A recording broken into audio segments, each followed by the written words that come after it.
8 years before he had seen his friend off at the North Wall and wished him Godspeed.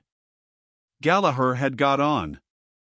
You could tell that at once by his travelled air, his well-cut tweed suit, and fearless accent. Few fellows had talents like his, and fewer still could remain unspoiled by such success. Gallagher's heart was in the right place, and he had deserved to win. It was something to have a friend like that. Little Chandler's thoughts ever since lunchtime had been of his meeting with Gallagher, of Gallagher's invitation, and of the great city London where Gallagher lived. He was called Little Chandler because, though he was but slightly under the average stature, he gave one the idea of being a little man. His hands were white and small, his frame was fragile, his voice was quiet, and his manners were refined. He took the greatest care of his fair silken hair and mustache, and used perfume discreetly on his handkerchief.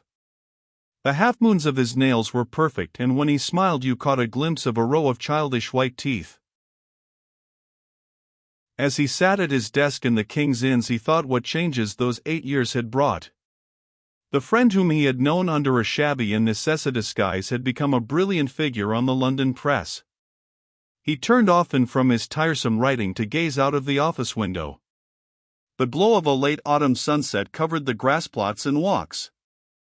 It cast a shower of kindly golden dust on the untidy nurses and decrepit old men who drowsed on the benches. It flickered upon all the moving figures, on the children who ran screaming along the gravel paths, and on everyone who passed through the gardens.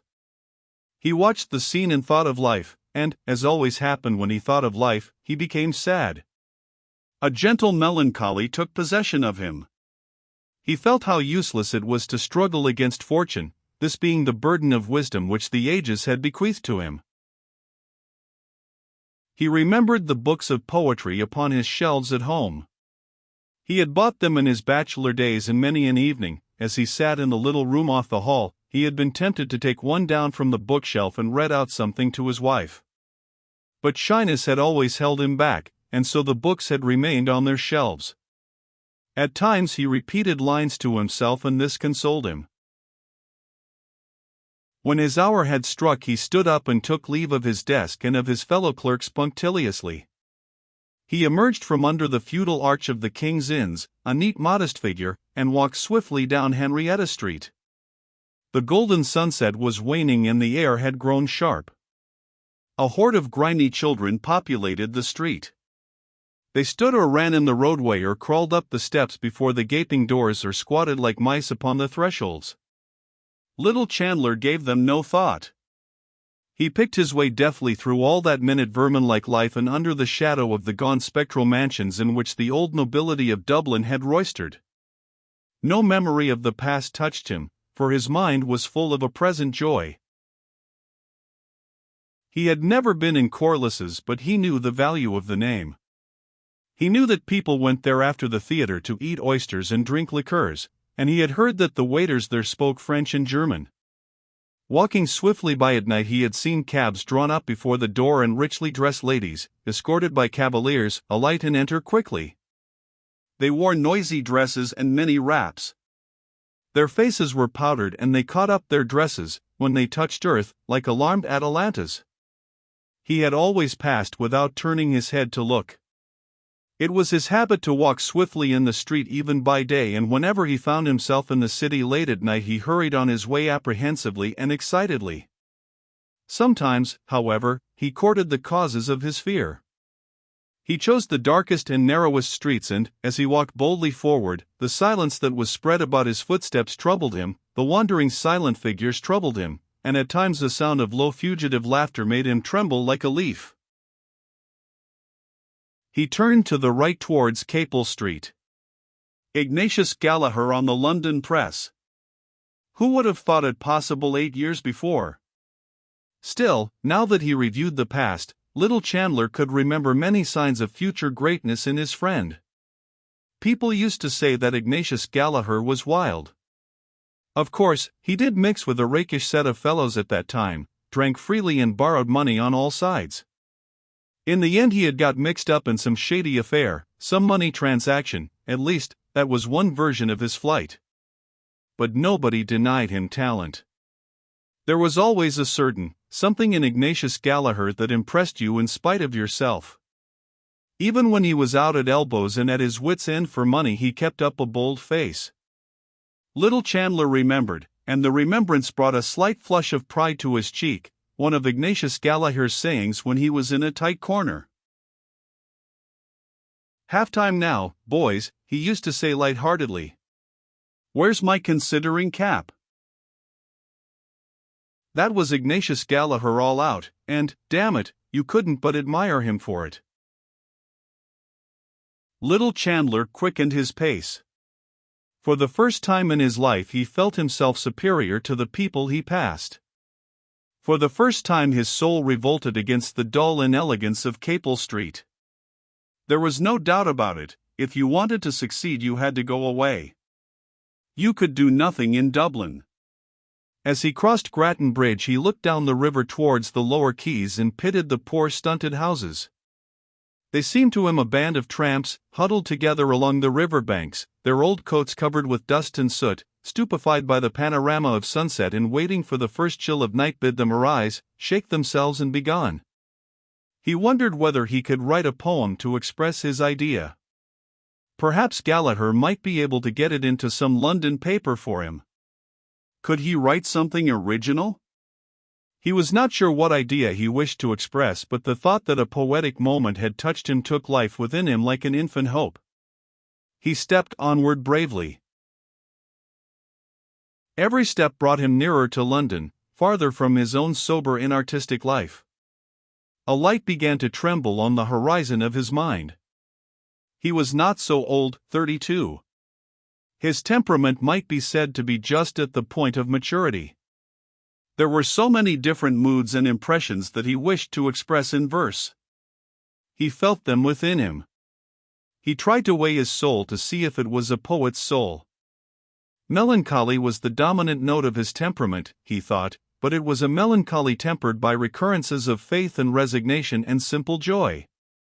If he could give expression to it in a book of poems, perhaps men would listen. He would never be popular, he saw that. He could not sway the crowd, but he might appeal to a little circle of kindred minds. The English critics, perhaps, would recognize him as one of the Celtic school by reason of the melancholy tone of his poems. Besides that, he would put in allusions. He began to invent sentences and phrases from the notice which his book would get. Mr. Chandler has the gift of easy and graceful verse. A wistful sadness pervades these poems. The Celtic note. It was a pity his name was not more Irish-looking. Perhaps it would be better to insert his mother's name before the surname, Thomas Malone Chandler, or better still, T. Malone Chandler. He would speak to Gallaher about it. He pursued his reverie so ardently that he passed his street and had to turn back. As he came near Corliss's his former agitation began to overmaster him and he halted before the door in indecision. Finally he opened the door and entered. The light and noise of the bar held him at the doorways for a few moments. He looked about him, but his sight was confused by the shining of many red and green wineglasses. The bar seemed to him to be full of people and he felt that the people were observing him curiously. He glanced quickly to right and left, frowning slightly to make his errand appear serious, but when his sight cleared a little he saw that nobody had turned to look at him, and there, sure enough, was Ignatius Gallaher leaning with his back against the counter and his feet planted far apart. "Hullo, Tommy, old hero, here you are. What is it to be? What will you have?" "I'm taking whiskey, better stuff than we get across the water." "Soda? Lithia? No mineral?" "I'm the same. Spoils the flavor. Here, garçon, bring us 2 halves of malt whiskey, like a good fellow." "Well, and how have you been pulling along since I saw you last? Dear God, how old we're getting. Do you see any signs of aging in me, what? A little gray and thin on the top, what?" Ignatius Gallaher took off his hat and displayed a large closely cropped head. His face was heavy, pale, and clean-shaven. His eyes, which were of bluish slate color, relieved his unhealthy pallor and shone out plainly above the vivid orange tie he wore. Between these rival features the lips appeared very long and shapeless and colorless. He bent his head and felt with two sympathetic fingers the thin hair at the crown. Little Chandler shook his head as a denial. Ignatius Gallagher put on his hat again. "It pulls you down," he said. "Press life. Always hurry and scurry, looking for copy and sometimes not finding it, and then, always to have something new in your stuff.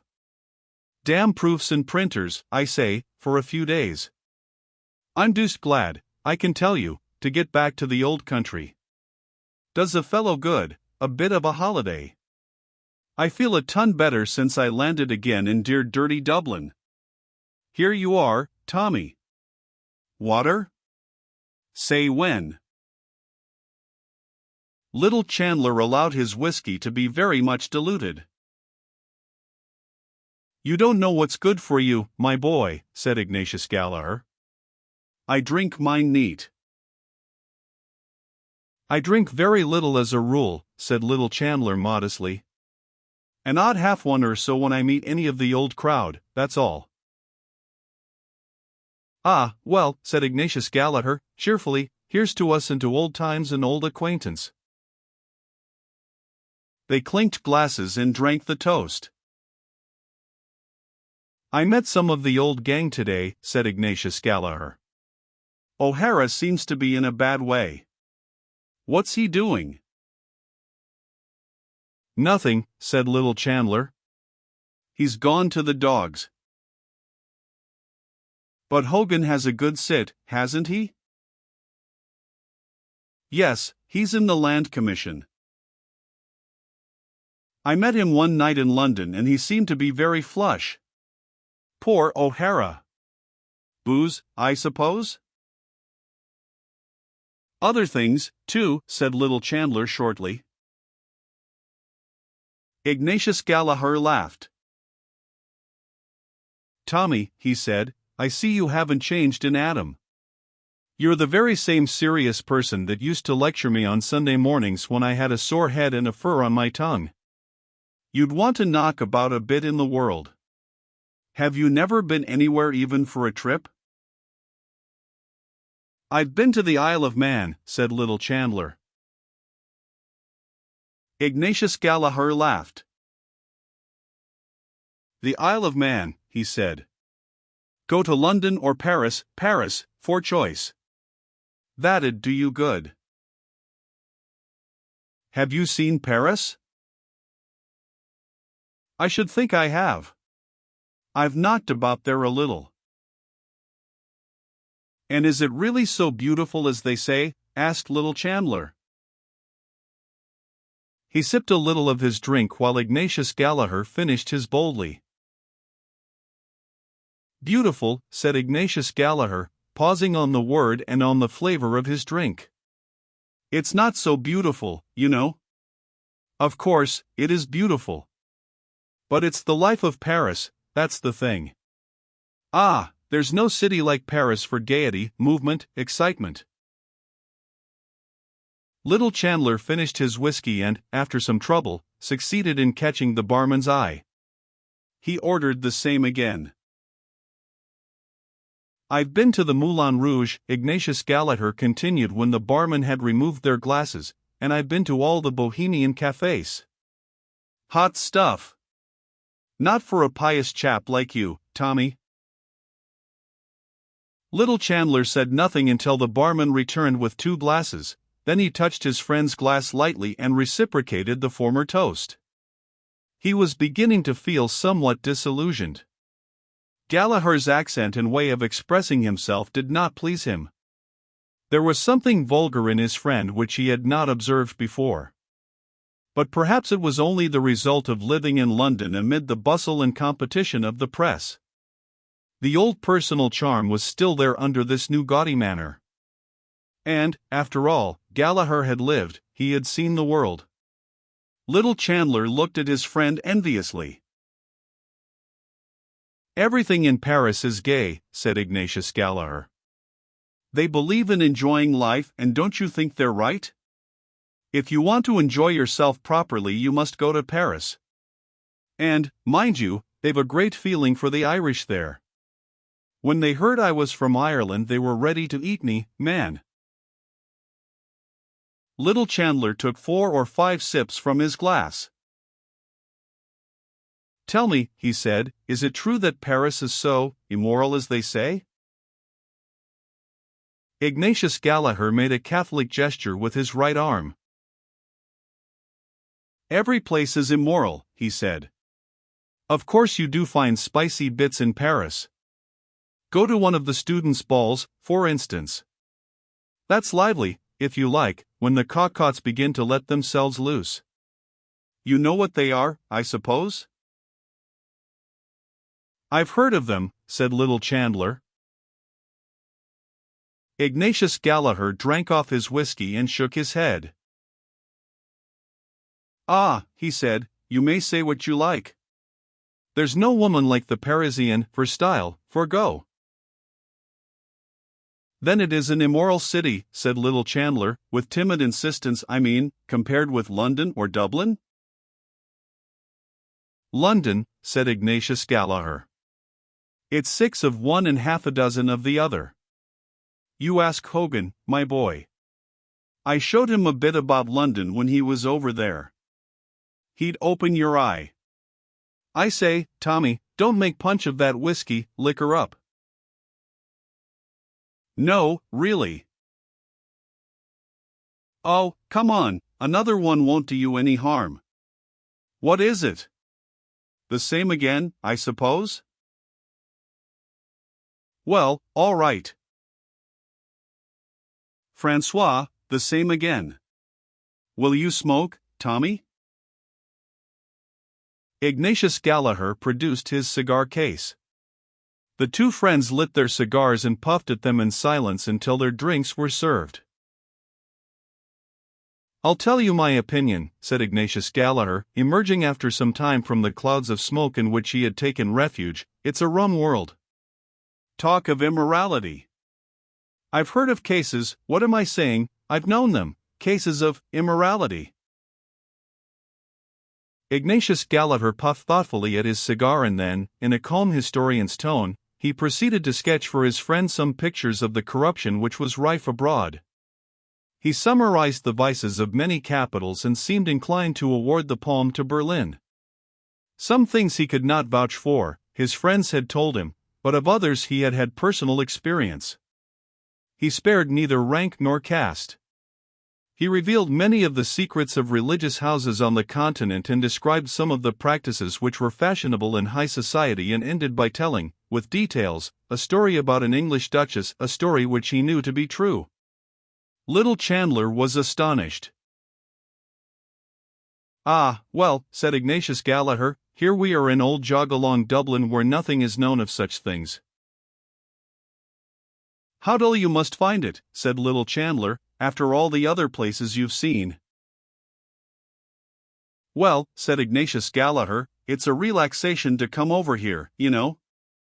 And, after all, it's the old country, as they say, isn't it? You can't help having a certain feeling for it. That's human nature. But tell me something about yourself. Hogan told me you had tasted the joys of connubial bliss.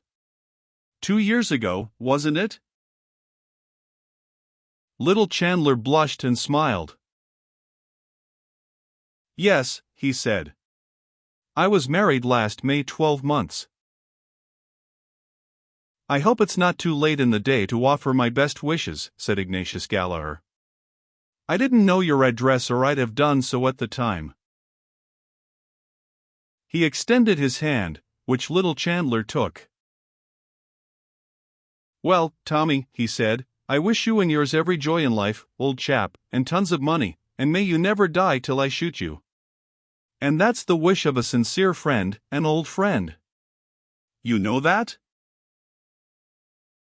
"I know that," said little Chandler. "Any youngsters?" said Ignatius Gallaher. Little Chandler blushed again. We have one child, he said. Son or daughter? A little boy.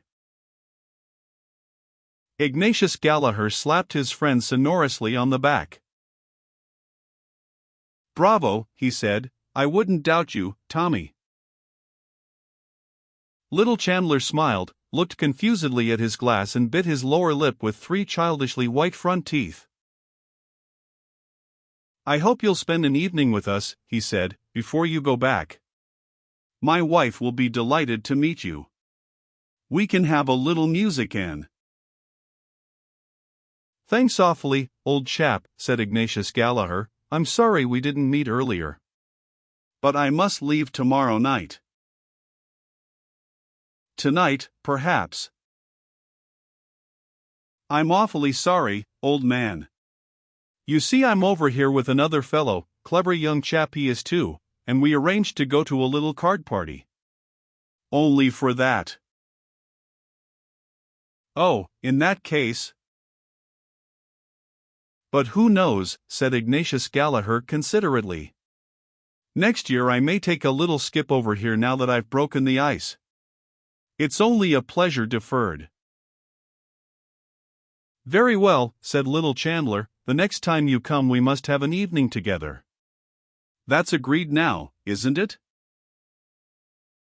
Yes, that's agreed, said Ignatius Gallagher. Next year if I come, parole d'honneur. And to clinch the bargain, said little Chandler, we'll just have one more now. Ignatius Gallagher took out a large gold watch and looked at it. Is it to be the last, he said. Because you know, I have an AP. Oh, yes, positively, said little Chandler. Very well, then, said Ignatius Gallagher, let us have another one as a Diakon Dorois, that's good vernacular for a small whiskey, I believe. Little Chandler ordered the drinks. The blush which had risen to his face a few moments before was establishing itself. A trifle made him blush at any time, and now he felt warm and excited. 3 small whiskies had gone to his head and Gallagher's strong cigar had confused his mind, for he was a delicate and abstinent person. The adventure of meeting Gallagher after 8 years, of finding himself with Gallagher in Corliss's surrounded by lights and noise, of listening to Gallagher's stories and of sharing for a brief space Gallagher's vagrant and triumphant life, upset the equipoise of his sensitive nature. He felt acutely the contrast between his own life and his friend's, and it seemed to him unjust. Gallagher was his inferior in birth and education. He was sure that he could do something better than his friend had ever done, or could ever do, something higher than mere tawdry journalism if he only got the chance. What was it that stood in his way? His unfortunate timidity. He wished to vindicate himself in some way, to assert his manhood. He saw behind Gallagher's refusal of his invitation. Gallagher was only patronizing him by his friendliness just as he was patronizing Ireland by his visit. The barman brought their drinks. Little Chandler pushed one glass towards his friend and took up the other boldly. Who knows, he said, as they lifted their glasses. When you come next year I may have the pleasure of wishing long life and happiness to Mr. and Mrs. Ignatius Gallagher. Ignatius Gallagher in the act of drinking closed one eye expressively over the rim of his glass. When he had drunk he smacked his lips decisively, set down his glass and said, No blooming fear of that, my boy. I'm going to have my fling first and see a bit of life and the world before I put my head in the sack, if I ever do. Some day you will, said little Chandler calmly. Ignatius Gallagher turned his orange tie and slate blue eyes full upon his friend. You think so? He said. You'll put your head in the sack, repeated little Chandler stoutly, like everyone else if you can find the girl. He had slightly emphasized his tone and he was aware that he had betrayed himself, but, though the color had heightened in his cheek, he did not flinch from his friend's gaze. Ignatius Gallagher watched him for a few moments and then said, "If ever it occurs, you may bet your bottom dollar there'll be no mooning and spooning about it. I mean to marry money. She'll have a good fat account at the bank where she won't do for me." Little Chandler shook his head. "Why, man alive," said Ignatius Gallagher vehemently, "do you know what it is? I've only to say the word and tomorrow I can have the woman and the cash. You don't believe it? Well, I know it. There are hundreds, what am I saying, thousands of rich Germans and Jews, rotten with money, that'd only be too glad. You wait a while, my boy. See if I don't play my cards properly. When I go about a thing I mean business, I tell you. You just wait." He tossed his glass to his mouth, finished his drink and laughed loudly. Then he looked thoughtfully before him and said in a calmer tone, "But I'm in no hurry. They can wait. I don't fancy tying myself up to one woman, you know." He imitated with his mouth the act of tasting and made a wry face. "Must get a bit stale, I should think," he said. Little Chandler sat in the room off the hall, holding a child in his arms. To save money they kept no servant, but Annie's young sister Monica came for an hour or so in the morning and an hour or so in the evening to help. But Monica had gone home long ago. It was 8:45. Little Chandler had come home late for tea and, moreover, he had forgotten to bring Annie home the parcel of coffee from Bewley's. Of course she was in a bad humor and gave him short answers. She said she would do without any tea, but when it came near the time at which the shop at the corner closed she decided to go out herself for 1/4 pound of tea and 2 pounds of sugar. She put the sleeping child deftly in his arms and said, "Here.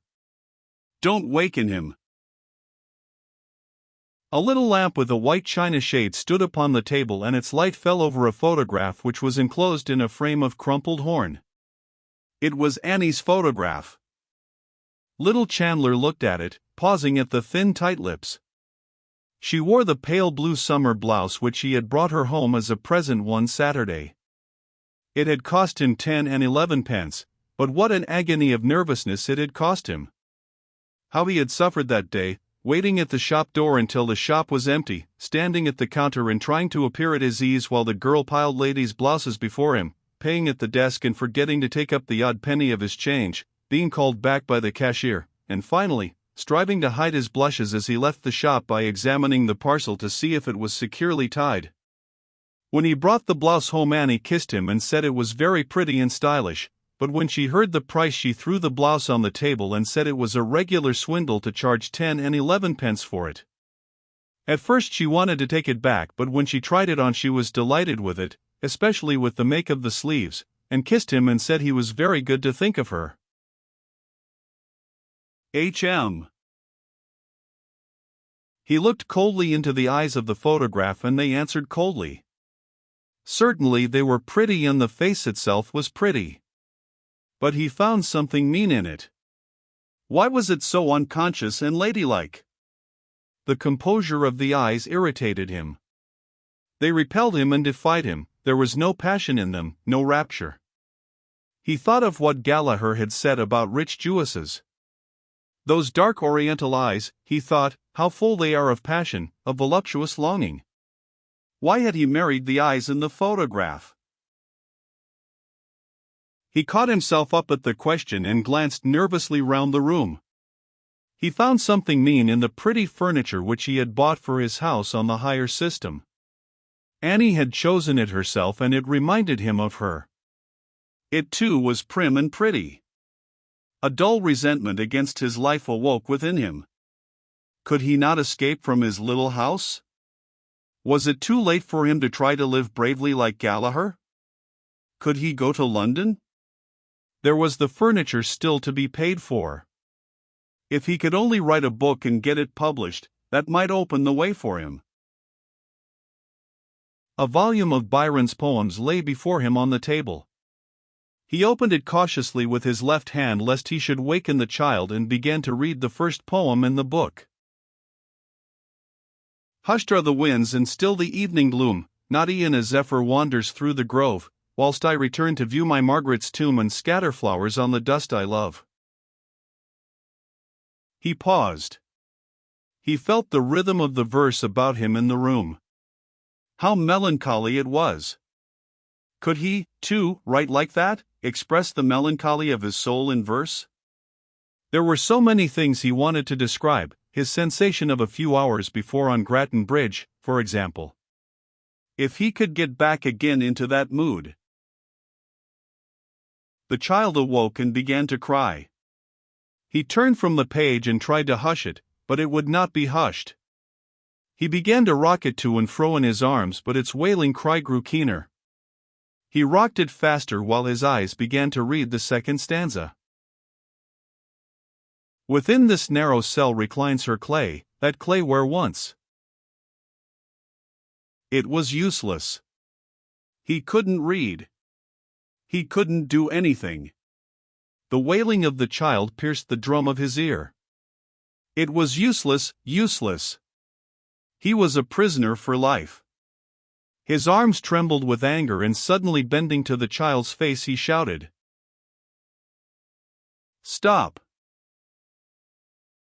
The child stopped for an instant, had a spasm of fright and began to scream. He jumped up from his chair and walked hastily up and down the room with the child in his arms. It began to sob piteously, losing its breath for 4 or 5 seconds, and then bursting out anew. The thin walls of the room echoed the sound. He tried to soothe it, but it sobbed more convulsively. He looked at the contracted and quivering face of the child and began to be alarmed. He counted 7 sobs without a break between them and caught the child to his breast in fright. If it died! The door was burst open and a young woman ran in, panting. "What is it? What is it?" she cried. The child, hearing its mother's voice, broke out into a paroxysm of sobbing. "It's nothing, Annie, it's nothing." He began to cry. She flung her parcels on the floor and snatched the child from him. "What have you done to him?" she cried, glaring into his face. Little Chandler sustained for one moment the gaze of her eyes, and his heart closed together as he met the hatred in them. He began to stammer. "It's nothing." He began to cry. "I couldn't. I didn't do anything." "What?" Giving no heed to him, she began to walk up and down the room, clasping the child tightly in her arms and murmuring, "My little man. My little Manny. Was you frightened, love? There now, love. There now. Lambabon. Mama's little lamb of the world. There now." Little Chandler felt his cheeks suffused with shame, and he stood back out of the lamplight. He listened while the paroxysm of the child's sobbing grew less and less, and tears of remorse started to his eyes.